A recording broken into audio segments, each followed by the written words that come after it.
Hey guys, welcome back to the channel. This is Remove Backgrounds in 1 second. So guys, I have this application over here, BgErase. So this will be available on the Google Play Store. So make sure to download it.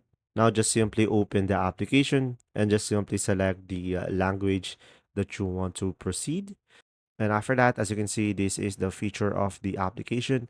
Is just it is just showing you how it works, and you can just simply tap on start. Now, from here, as you can see, you will have multiple options. You could go for remove object, you could go for remove background or enhance photo. So I'm going to select remove background. From here, you can just simply tap on allow. And after that, you should be able to have your gallery open up, or you could take a picture. So I have this picture sample over here and tap on OK.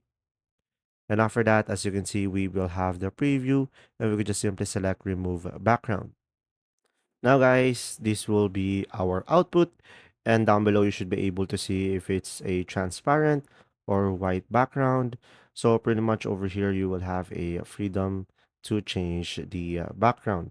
So guys, remember that the better picture that you have, the better the result. And once you are done with everything, you will just simply select the check icon on the top right corner. And from here, you should be able to download it by selecting the top right corner of the screen, and should be able to download it into your phone. And there you go. Just simply select the download icon down below on the left side. Thanks for watching.